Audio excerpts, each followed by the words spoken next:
everybody, once again. My name is Josh Shernoff, and we are here for Personal Training Unlocked with Matt Mangol, and I'm joined by the one and only Matt Mangol. Matt, how's it going, man? I'm doing great. Another day in paradise, man. We're here on the pod. I got my thermos of electrolytes, so we're ready to go. Look at your thermos. Yeah, we're, hey, you're staying hydrated. You got your electrolytes. These are all things we talked about, available now in the archives. Yeah, look, we're Max absorption. We're getting ready for Thanksgiving next week. And yeah, man, that's definitely a time. I think maybe next week we'll talk a little bit about that, but and how you can stay on your then the following week will be oops, I've made a huge mistake, how to go back down after we can give some procedural information necessary to have a successful holiday. Yes. So we'll get there. Yeah, but look, feedback on last week's show, feedback on previous shows have all been really, really good, really positive. Definitely. Somebody reached out to you. Yes. Is that your dog or my dog in the background? Seeing how I believe that's my dog. No, that should be your dog. Yeah. Well, shout out for my dog, Guster. Yeah, he's out there gusting away. He's probably a squirrel. There's probably a squirrel out there, Josh. All he wants to do is chase bunnies and squirrels nonstop. Nice. He just barks to go outside. He goes outside. He runs after them. He never catches them. But these squirrels are so brazen. They'll just sit there and like wait for him. And I'm like, one of these days he's going to catch you. You know, he's only a year old. So they know what they're doing. The squirrels know what they're doing. So. They're conniving little SOBs sometimes. Yeah, they know exactly what they're doing. They a couple of years ago. Well, first of all, they ate all our pumpkins, but a couple of years ago we put the corn gimmick, the corn stalk up on the banisters there outside, and yeah, these sons of guns you'd see them just running away with an entire thing of dried corn in their mouth, an entire cob. Just hanging out of their little mouth, like it's like Sunday. Thanksgiving. Yeah. Anyway, so all right, but let's talk, Matt Mangol. People are here to learn about exercise and very, very specific. Yeah, so today, everybody, we're talking about train your planes. Train your planes. So explain to everybody. Not just a reference to planes, trains, and automobiles as we gear up towards Thanksgiving. We should have a watch along about at some point after the talk. That'd be tremendous. Very good John Hughes movie, recommended highly. So let's talk about the planes though. What does that mean? What are your planes? You have three planes of movement that your body can go through. All right. So one of them is the sagittal plane. Josh, maybe when you're going through editing here, you can throw up a little graphic. I can send you one you can pop up here. When we get on the old tiki-taki and the Insta and all that good stuff. But the sagittal plane, so it's like theoretically, if you took a board and you went through here. All right. So separating left side versus right side. Okay. The axis that you're moving on is the kind of bending forward and standing back up, right? So sagittal. Other movements would be most movements that you do in the gym or do in general are sagittal. Walking, sagittal plane movement. Okay. You're going forward, you're going backwards, okay? You're doing a standing bicep curl. You're doing a lying crunch. You are doing a standing behind the head tricep extension exercise. You're doing squats. You're doing lunges. Right? All on the sagittal plane. Okay. Most comfortable plane, you see where you're going, all those good things. You have your frontal plane. All right. So let's say I'm standing here facing the screen here, and let's say there's, for whatever reason, a board or something coming through the one ear and through the other ear, separating front and back sections. So the axis of movement is going to be kind of side to side bending, lateral movements, which we don't tend to see in everyday life, but are important. The emphasis on those movements are on the abductors and adductors within the hips, on the outside of the hips, deep in the hips. Core would be obliques and some assistance muscles, maybe your neck and so on and so forth. But you're moving side to side, side lunges, side shoulder raises, side bends, right? That's frontal plane movements. And there's more than I mentioned, but hey, this is get you started. The third one is if you took something and kind of bifurcated me around the waist there. So there's upper body and lower body, right? Okay. Axis rotation is rotational, side to side, seated twists, standing rotation, chops, low to high, high to low, things like that, right? Rotational plane, frontal plane, not used as much unless you exercise, you do variations upon not just machine work, right? You are. Right, what are some like examples of working that plane? In everyday life kind of deal or well, in the gym, just in general, just sometimes we can start to so there's the machine where you put your knees on the machine, you grab the handles, you do your rotations. Anything on the cable column that's involving rotation, high to low chops, low to high chops. Okay. So kind across. Of like oblique work, like that type of deal. Oblique, your support mechanism, and you're contracting and relaxing that, and then isometrically, you're using your rectus abdominis and your lower lumbar muscles to anchor you in that in that axis of rotation, right? Okay. So yes. It's like any movement where your body would be, in a sense, upper body and lower body, like a washcloth, and you're wringing that out, right? That anything like that type of movement, right? Some machines have that involved, some don't. That's probably more so free weight variation. But like athletes, people that play soccer at adult league, student athletes, runners, hikers, trail runners, obstacle course racers, you use one of those. We all use at least one of those planes, typically weighted more sagittal. So the thing is, when you're exercising, the idea of training your planes is you want to make sure when you're working an area, if you can involve all three of the planes in some fashion, whether it's in a couple exercises or 3 exercises or in one exercise. So is that something you want to try and do every workout? Like every I'm programming for chest or back. I try to have different angles in there. All right. Okay. With that said, I try to incorporate movements. Okay, so let's say I'm targeting push pull and I'm doing chest back, whatever, and I'm going to throw some core in there. Something in there, probably the core guy would have some kind of rotation in there. Okay. All right. Chest and back movements, my body will be in a specific position where I might have different variation or angles. So sometimes it's how you lie, it's how you position yourself. Adjacent to the cable column. I try to have different movements that challenge things. So if you're doing a single arm punch out on a cable column, you set the pulley down to about chest height. You put one of the single grips on there. You grab it. Let's say you're throwing 40 pounds on there just to kind of get stretched out. You grab it with your right hand. You take a tandem stance by stepping out in front with the left leg. Right leg's behind. So the right side that you have the grip in, that side's back, but you keep your hips square. You're leaning out a bit, right? Single side chest press. So when I'm coming back, getting that stretch, and when I stretch it out, there's going to be a bit of a pivot, bit of a rotation in there, but my body's countering and trying to control the rotational plane while I'm doing a sagittal movement. So it's being creative with your structure. So you have a target. So that one will be sagittal plane, but kind of indirectly, there's the rotational involved.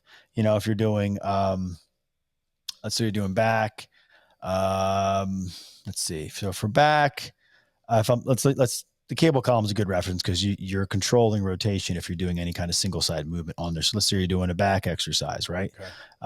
But I want to have some kind of rotational resistance there. So let's say I flip myself around after I do a set of the punch outs, right side, left side.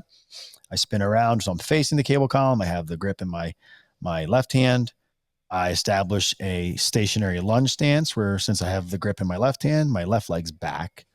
So I have kind of a stationary lunge or extended tandem stance position.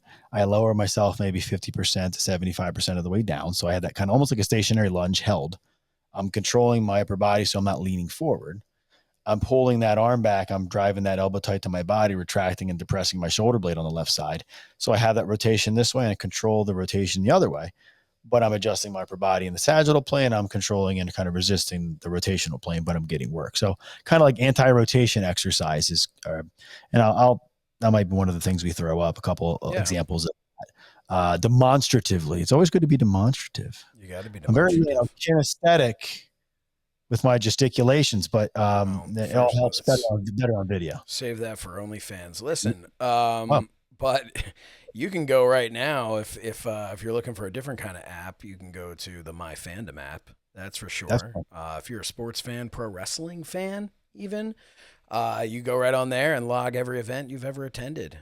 Put your pictures, put your videos. Of course, this is presented by MyFandom. But if you have any questions for Matt Mangol, at PT Unlocked, just kind of throw that in there. I know it sounds like I'm wrapping things up. I'm not. I'm just want to make sure in the midst of it, while you're listening to this, maybe somebody has a thought. Maybe someone's thinking this, oh man, I have a question about that. Well, hey, start,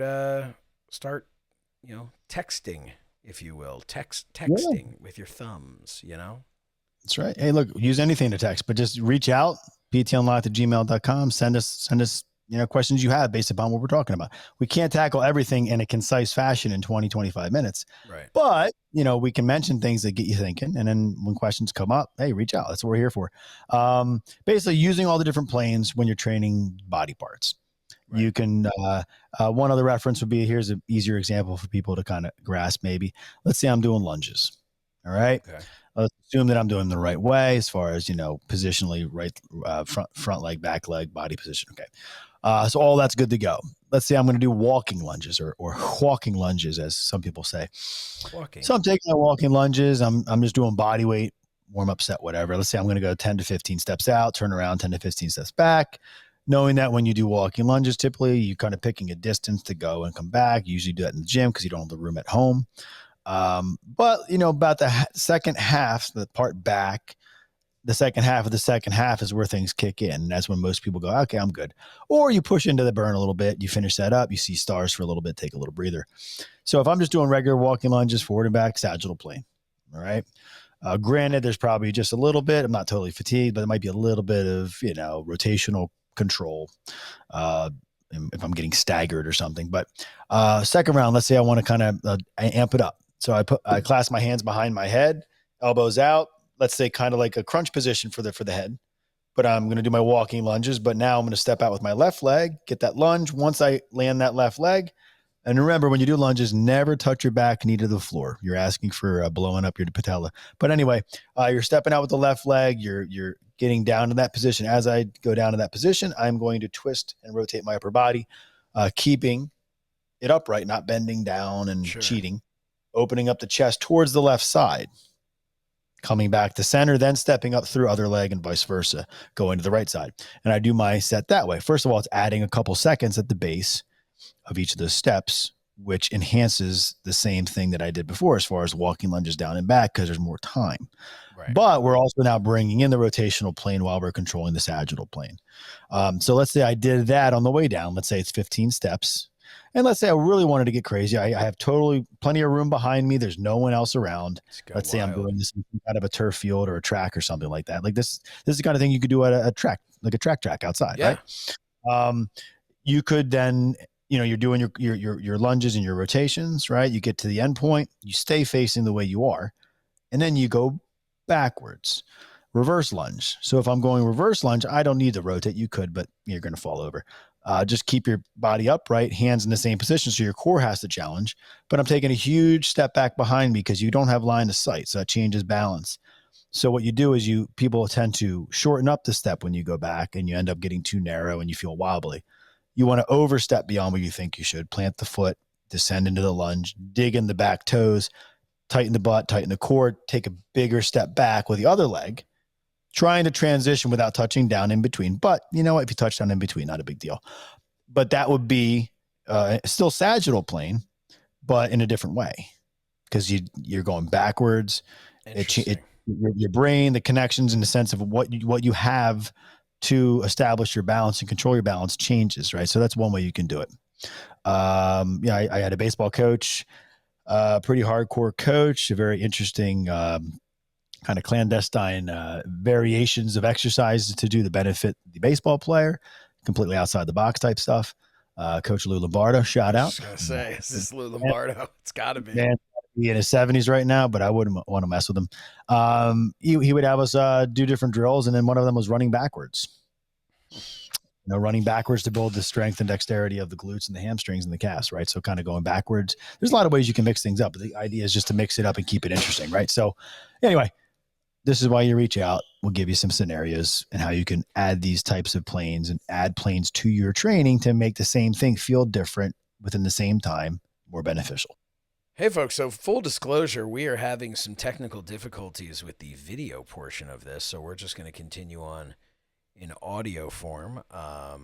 There will be a video release that will have whatever we were able to have, and then then it'll just have like a still screen. So that's probably what you're looking at right now. It just won't be our faces because nobody needs to see that.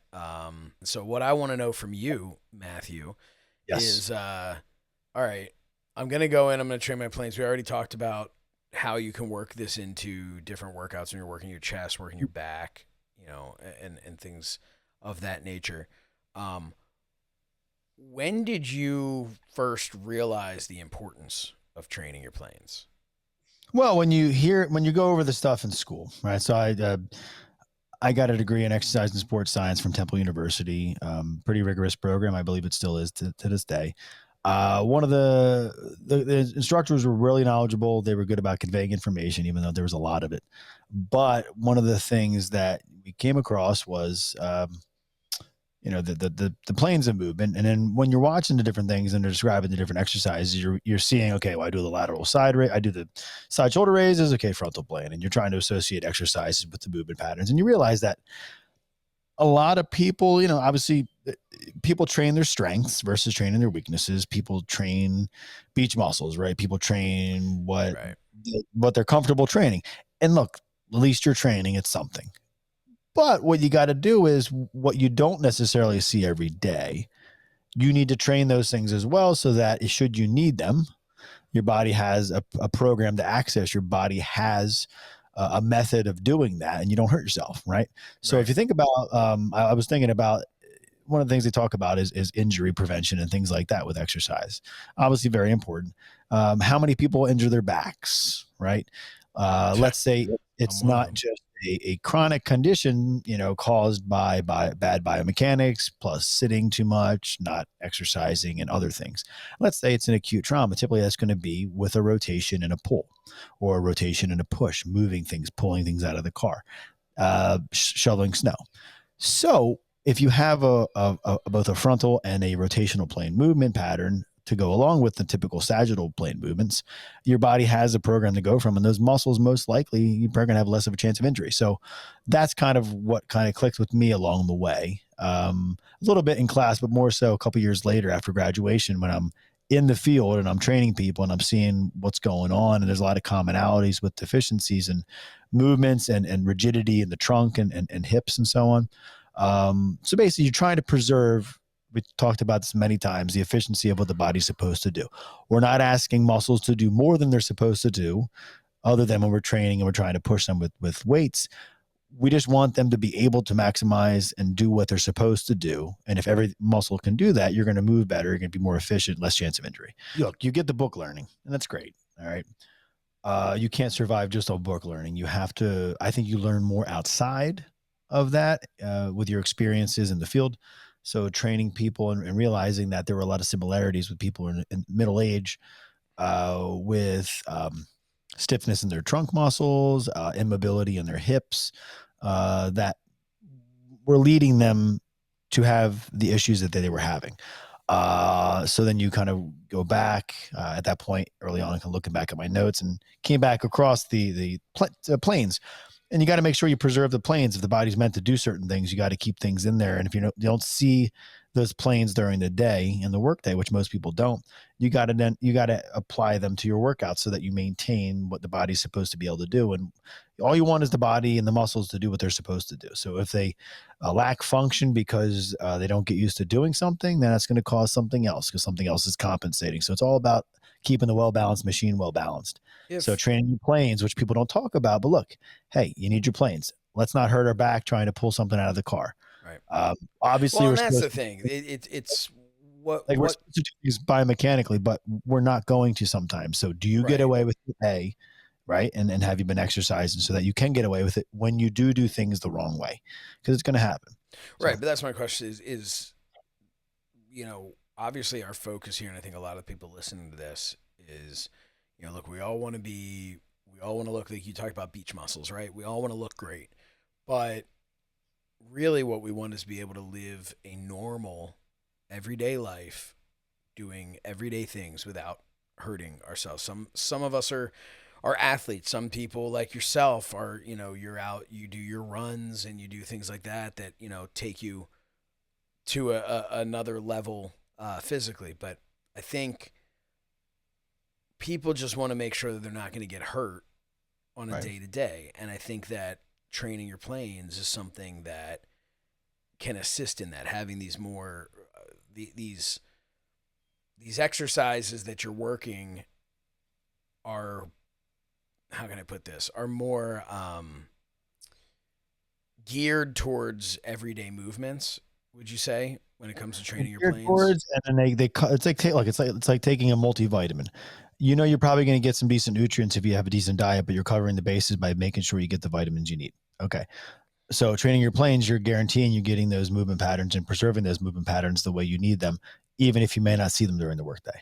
Right. Covering the bases. You're not letting your body kind of fall into this trying to compensate for everything, and then things get out of whack, and you try to figure out what started it, where it came from, and how to right the ship, and it's too late, right? So it's a footing in the foundation. Training your planes. Do you have all the planes involved in all your body parts with your movement patterns? Are you including multiple movement patterns with an exercise to kind of kill two birds with one stone, making it more challenging and more translatable to real life? You know, are you taking the time in the gym, not length of time, but like you're maximizing a half hour in the gym, getting your stuff done and getting the most translatable benefit from what you're doing? Or are you doing all these exercises and all this stuff, but maybe real life, 50% of that's worthwhile? You're wasting your time.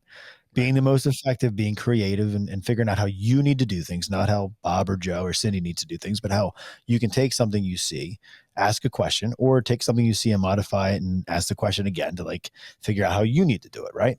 Once you figure out a bunch of how you need to do things, apply it and then adapt it.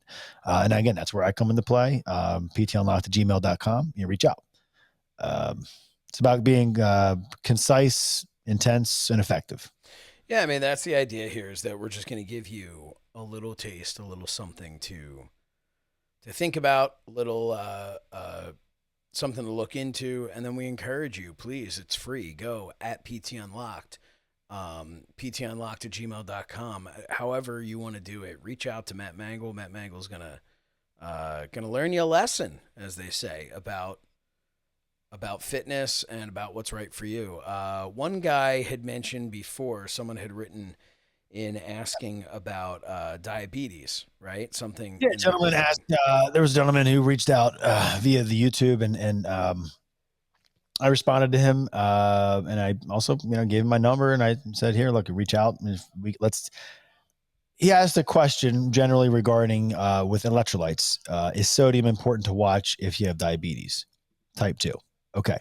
So there's a lot to unpack there, and there's also information that I would need specifically to kind of get a little bit more of a specific answer to him.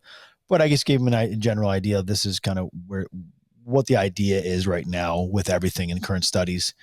Barring any other unforeseen issues or risk factors, if there's no heart issues, there's no liver issues, there's no lung issues, you're just, diet has been away for a period of time and you've been diagnosed now. You were pre-diabetic, maybe you didn't know it. Now you're diagnosed with diabetes. If it's purely a behavioral and nutritional issue, type 2 diabetes, there's no other risk factors or contraindications. Basically means there's a lot of excess blood sugar in the bloodstream, and the body's sensitivity with the insulin response to help your body absorb and kind of get rid of it is lessened, right? So you need to take in insulin. So basically behavioral changes as well as consistent nutritional changes and adding in exercise and doing that for a period of time. You can kick your meds. You can boot that stuff, completely reversible, unless you're too far gone, which you're not. So the thing is, as far as the sodium, if you have heart issues as well, and you're on a heart medicine, some of those, because you're dealing with the sodium potassium pump and so on, you might have to keep levels a little bit more controlled. But look, you're not pumping lo mein, you're not pumping super high doses of sodium.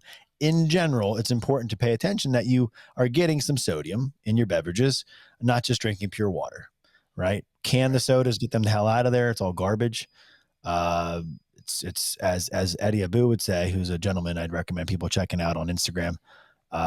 He's big on the carnivore diet and changed his life. He's a 60-year-old man who's spry as a 20-year-old these days, but he wasn't when he was a bodybuilder doing steroids and everything else and finishing 6th or 7th at the Olympia.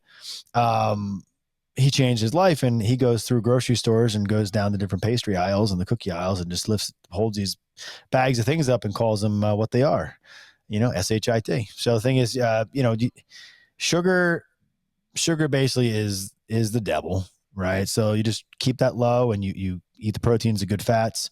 When you go carbs, real food carbs, fruits, vegetables, right?